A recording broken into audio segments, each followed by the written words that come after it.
Rise of Iron has everything you'd expect from a new Destiny expansion. We got a whole new suite of brand new weapons. We have multiplayer with 3 new maps, got a new mode called Supremacy, got private matchmaking. We needed a raid. I don't think we could have shipped Rise of Iron without a brand new raid. Tons of new armor, tons of new gear. There's a story campaign with characters and cinematics. New public events, new patrols, and new secrets to uncover.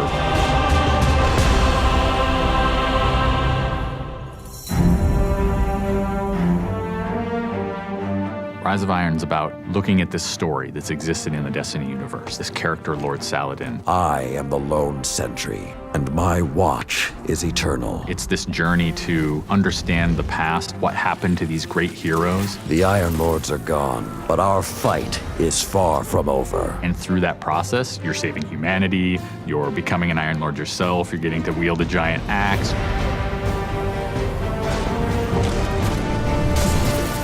The idea of playing through a blizzard is something that we've never tried, and you're going to see that in Fellwinter Peak. Fellwinter Peak is very interesting because we've never had the player fighting through a social space before. When you walk in there for the first time and the fire's lit and it's just casting glow up onto these 8 heroes, you've been holding their weapons for 2 years. When we can take those elements of Destiny and put them all together into one coherent moment, I think is awesome. It is time to finish what I began so very long ago. Come, Guardian, help me give my friends the rest they deserve. This is the Guardian's journey with Saladin. He's sending you out into kind of a land that's been forgotten in the Cosmodrome. You're going into Earth, but it's changed, it's actually expanded.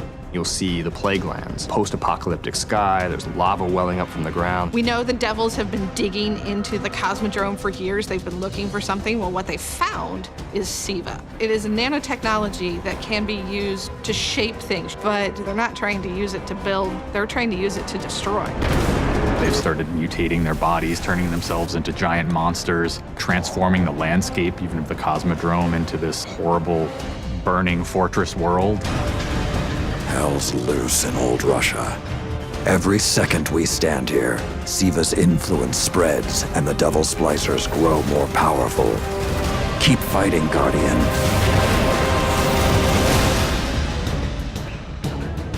After the campaign finishes, you have patrols that really tell the story of this continued infestation in the land. And we have a new strike that shows just what the Fallen are doing with the SIVA. It's this spooky place called the Wretched Eye. There's this really neat boss encounter. A fallen captain has plucked an eye out of an ogre, affixed it to his weapon, and he's using that to sort of tase you out of your rat hole while this blind ogre just walks around trying to crush you. We also have a few reprise strikes that we're bringing back for players.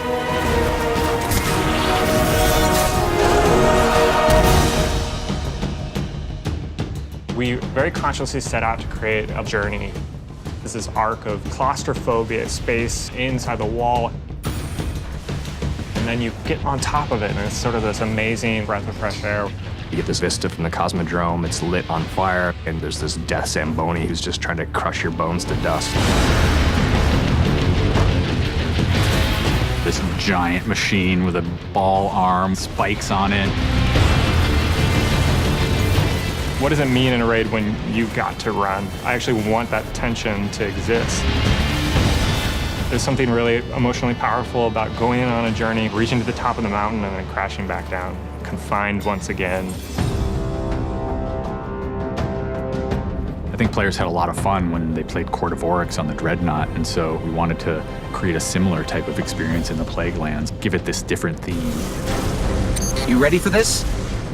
Almost Thunderdome, Mad Max kind of feel where you jump into the ring and the walls get closed off and then it's just fallen start pouring out. Here they come.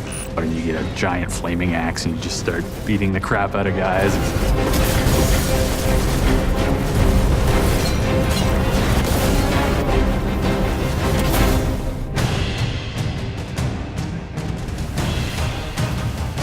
We thought, how can we increase the ways that you express the way you like to play? And what we came up with was putting different talents on the artifacts. The artifacts are these relics of the fallen Iron Lords. So you'll quest to earn one of those, and then your last step of that is taking that artifact to the statue of the fallen Iron Lord, fully empowering that for you to use as a player. Whether it's negating all the dot damage in the Crucible, or whether it's infinite sprint, or turning Fallen onto your side. Which is really, really cool, by the way. The artifacts that Tyra offers change every week. So there will always be something new and exciting for players following the campaign.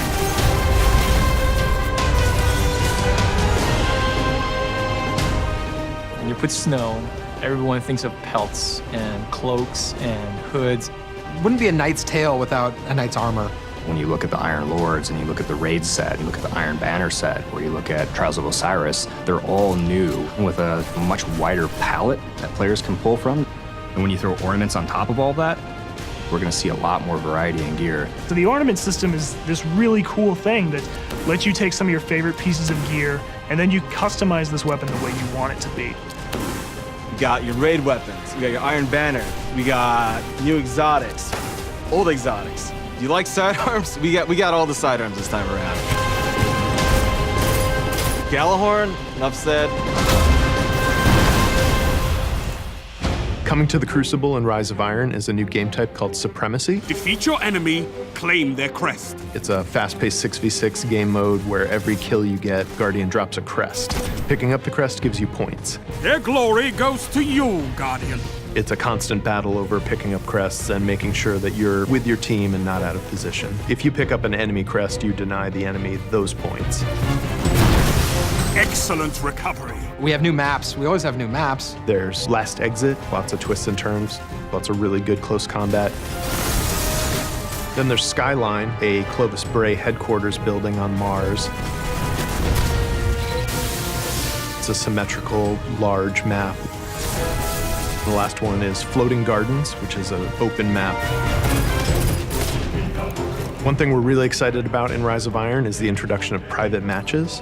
Can't wait to see what people are going to do. They're going to go fire up whatever match they want, play with their friends, host tournaments, have fun arcadey games. They don't have to worry about our matchmaking stuff. They can do it all themselves.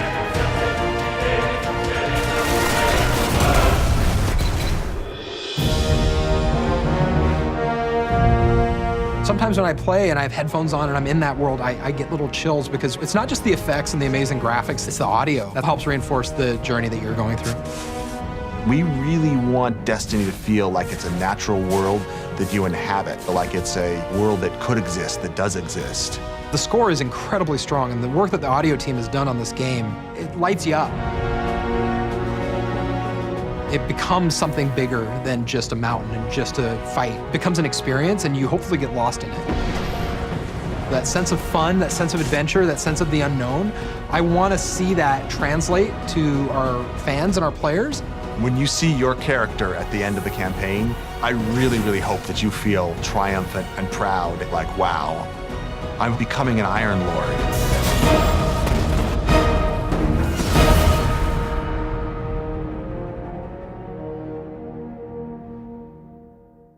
The ultimate Destiny experience is on PlayStation. PlayStation